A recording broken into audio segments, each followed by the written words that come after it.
और केदारनाथ से भाजपा विधायक शैला रानी रावत नाराज हैं। ब्यूरोक्रेसी के रवैये से नाराज हैं शैला रानी रावत। अधिकारी विधायकों के प्रोटोकॉल का ध्यान नहीं रखते, उनका ये कहना है। विधायकों के प्रशिक्षण शिविर में ये मामला उठाया जाएगा, ये शैला रानी रावत ने कहा है। तो केदारनाथ से विधायक हैं भाजपा की शैला रानी रावत, वो ब्यूरोक्रेसी से नाराज हैं और उन्होंने कहा कि अधिकारी विधायकों के प्रोटोकॉल का ध्यान नहीं रखते हैं। हालांकि उत्तराखंड में जनप्रतिनिधियों और नौकरशाही के टकराव की कोई पहली घटना नहीं है, कई बड़ी बड़ी घटनाएं भी ऐसी आ चुकी हैं। लेकिन सवाल यह है कि क्या वाकई उत्तराखंड में ब्यूरोक्रेसी इतनी ज्यादा मनमानी हरकत करती है? क्योंकि केदारनाथ से भाजपा की विधायक हैं शैला रानी रावत, अगर वो विपक्ष की होती तो एक बार माना जा सकता था कि आरोप है। लेकिन बीजेपी विधायक ये कह रही हैं कि ब्यूरोक्रेसी जो है, जो अधिकारी हैं विधायकों के प्रोटोकॉल का ध्यान नहीं रखते हैं। वो आज मैं देख रही हूँ उत्तराखंड में प्रोटोकॉल वाली स्थिति बहुत अच्छी नहीं है। जो है अधिकारी वर्ग हावी है ही, और उसको थोड़ा सा भी हमारा प्रशिक्षण भी है 8, 9, 10 में, वहाँ भी हम उस मुद्दे को रखें। क्योंकि विधायक क्षेत्र की समस्याओं को लेके आते, वो अपनी तरफ से कुछ नहीं है उनका कि जरूरी है कि हम समस्याएं बोले। क्षेत्र की समस्या और हर विधायक के क्षेत्र की समस्या अलग होती, तो जब अधिकारी उस पर जोर ही नहीं देगा तो काम कहाँ से होगा? क्योंकि काम तो अधिकारी को करना है, तो प्रोटोकॉल का पालन बहुत जरूरी है। और गर्मी के मौसम की शुरुआत अभी हुई है, मगर उससे पहले ही पहाड़ के लोगों को बड़ा झटका लगा है। उत्तराखंड में बिजली महंगी हो गई। आपको बता दें कि बिजली की बढ़ी हुई दरें 1 अप्रैल से लागू हो जाएंगी। तो बिजली की जो दरें हैं वो बढ़ा दी गई हैं। गर्मी के मौसम की शुरुआत नहीं हुई, लेकिन पहाड़ के लोगों को बड़ा झटका बिजली का लग गया है।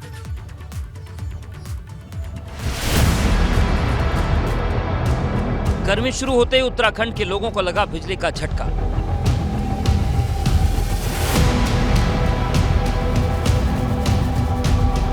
विद्युत नियामक आयोग ने बिजली दरें बढ़ा दी हैं। प्रदेश में बिजली की दरें 1 अप्रैल से लागू हो जाएंगी। अब आपको दिखाते हैं कि नई दरों के बाद आपको किस तरह से बिजली का बिल देना होगा। 100 यूनिट तक बिजली बिल पर उपभोक्ताओं को 5 पैसे, 101 से 200 यूनिट तक 20 पैसे, 201 यूनिट से 400 यूनिट तक 30 पैसे, 400 यूनिट से अधिक पर 35 पैसे प्रति यूनिट की दर से सरचार्ज लगाया जाएगा। विद्युत विनियामक आयोग की ओर से सरचार्ज की वसूली को मंजूरी देने के बाद ये ऐलान किया गया है। विभाग का कहना है कि सरकार को महंगे दाम पर बिजली खरीदनी पड़ रही है, जिससे सरकार पर 1355 करोड़ रुपए का अतिरिक्त बोझ पड़ रहा है। इसे लेकर आयोग में काफी लंबी सुनवाई चली। प्रक्रिया पूरी किए जाने के बाद 379 करोड़ रुपए सरचार्ज वसूलने की मंजूरी दी गई है। ऊर्जा प्रदेश की बात होती है, ऊर्जा प्रदेश था, लेकिन 2006-07 तक ऊर्जा प्रदेश था जब हमारे पास अपनी जनरेशन कंजम्पशन से ज़्यादा थी। बट वर्ष 2007 के बाद जैसे जैसे यहाँ इंडस्ट्रियलाइजेशन हुआ है, जो आज की डेट में जो बताया गया आपको कि सिर्फ जो हमारी जनरेशन हो रही है वो सिर्फ 30% हो रही है, बाकी 70% जनरेशन जो है पावर हमें बाहर से प्रोक्योर करनी पड़ती है, जिसकी वजह से ये कॉस्ट बढ़ती है। घरेलू बिजली के साथ ही व्यावसायिक और औद्योगिक बिजली कनेक्शन धारकों पर सरचार्ज बढ़ाया गया है। गैर घरेलू श्रेणी के 4 किलोवाट तक के बिजली उपभोक्ताओं पर 30 पैसे का सरचार्ज प्रति यूनिट लगाया गया। वहीं 25 किलोवाट और इससे अधिक क्षमता वाले कनेक्शन और LT-ST उद्योगों पर 62 पैसे प्रति यूनिट का भार बढ़ाया गया है। ABP गंगा के लिए देहरादून से रवि कैतुरा की रिपोर्ट। उत्तराखंड में बिजली महंगी हो गई, इस पर क्या कहना है पहाड़ की जनता का, ये भी देखते हैं।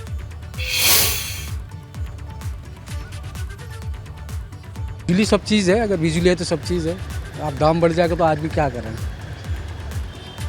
ना। पहाड़ों में तो ये बिजली महंगी होने के बाद भी लाइट नहीं चलती है वहाँ। बिजली क्या, ये तो सभी की दाम बढ़ रहे हैं भैया। बिजली क्या, पढ़ाई देख लो बच्चों की, नौकरी तो है नहीं, पढ़ाई देख लो, उन पर किताबों पर टैक्स है, कॉपी पर टैक्स है, और ऐसी कौन सी चीज़ें जो महंगाई नहीं हो रही है। महंगाई बढ़े कोई दिक्कत नहीं है, महंगाई के साथ साथ हमारी इनकम बढ़े, साथ साथ हमारे रोजगार बढ़े तो हमें पता नहीं चलता।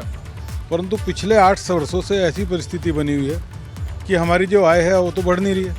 जो हमारे कमाने वाले हुआ करते थे घर में, उनकी भी संख्या कम होती जा रही है। और बिजली की दरें बढ़ने पर कांग्रेस और आम आदमी पार्टी ने सरकार को घेरना शुरू कर दिया है। क्या कहना है कांग्रेस और आम आदमी पार्टी का, दिखाते हैं आपको।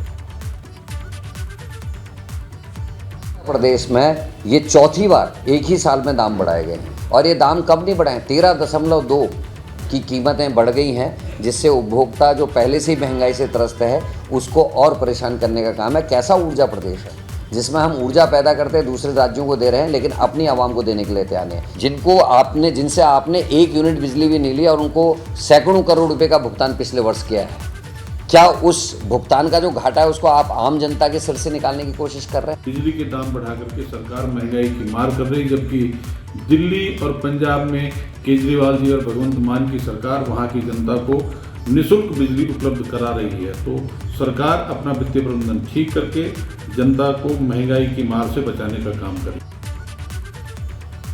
किच्चा पुलिस ने कुमाऊं में बड़ी वारदात को अंजाम देने की फिराक में आ रहे 4 बदमाशों को गिरफ्तार कर लिया है। बदमाशों के पास से बड़ी मात्रा में अवैध हथियार और कारतूस बरामद किए गए हैं। पुलिस का कहना है कि आरोपी किच्चा के कुख्यात बदमाश सिमरनजीत सिंह की हत्या करने की तैयारी में थे। गिरफ्तार किए गए सभी आरोपियों के खिलाफ पुलिस ने गंभीर धाराओं में मुकदमा दर्ज कर लिया है। बद्रीनाथ और केदारनाथ हाईवे को आपस में जोड़ने के लिए 900 मीटर लंबी सुरंग का निर्माण किया जा रहा है और इसके साथ ही 190 मीटर लंबे पुल का भी निर्माण चल रहा है। इन दोनों के बन जाने से इस मार्ग पर आवाजाही करने वाले लोगों को काफी सहूलियत होगी। निर्माण कार्य 2024 के आखिर तक पूरा होने की बात कही जा रही है।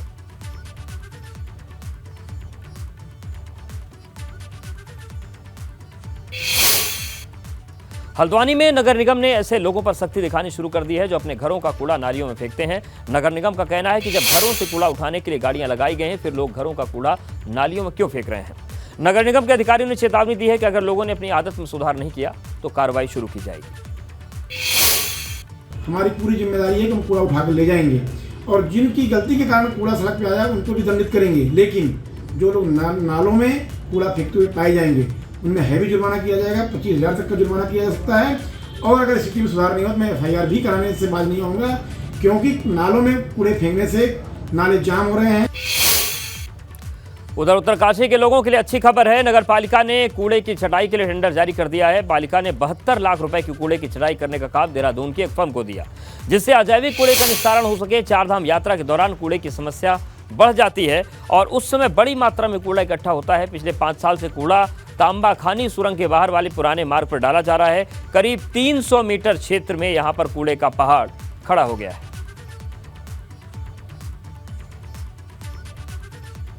तो देहरादून की एक फर्म को टेंडर दिया गया है। देहरादून की फर्म को टेंडर दिया गया और 4 धाम यात्रा के समय में ये चुनौती और भी ज्यादा बढ़ जाती है। दिल्ली न्यायिक सेवा में चयन होने पर अनुज्ञा चौहान पहली बार जौनसार पहुंची। जौनसार पहुंचने पर लोगों ने अनुज्ञा और उनके माता पिता का भव्य स्वागत किया। अनुज्ञा और उनका परिवार महासू महाराज के दर्शन के लिए भी पहुंचे, जहां मंदिर समिति ने अनुज्ञा को स्मृति चिन्ह देकर सम्मानित किया। पूजा अर्चना करने के बाद अनुज्ञा ने मीडिया से बात करते हुए कहा कि वो अपनी सफलता का श्रेय माता पिता को देती हैं, शिक्षक और क्षेत्र के देवता महासू महाराज को देती हैं। अनुज्ञा चौहान चक्राता तहसील के जोगियों गाँव से, जिनका चयन अभी दिल्ली हाईकोर्ट में जज के पद पर हुआ है। माता पिता को और अपने साथ में जुड़े हुए सब लोगों को, मेरे गुरुओं को, मेरे टीचर्स को, मेरे दोस्तों को, मेरे पूरे परिवार को, इन सब लोगों ने मेरा मनोबल बनाए रखा और इसके लिए मैं बहुत बहुत धन्यवाद हूँ। और साथ ही में मेरे पूरे क्षेत्र के लोगों को जिन्होंने मेरी खुशियाँ चौगुनी कर दी, मेरे साथ मुझे इतना समर्थन दिया, इतना प्यार दिया, उसके लिए मैं तहे दिल से धन्यवाद करती हूँ। ABP गंगा, खबर आपकी, जुबान आपकी।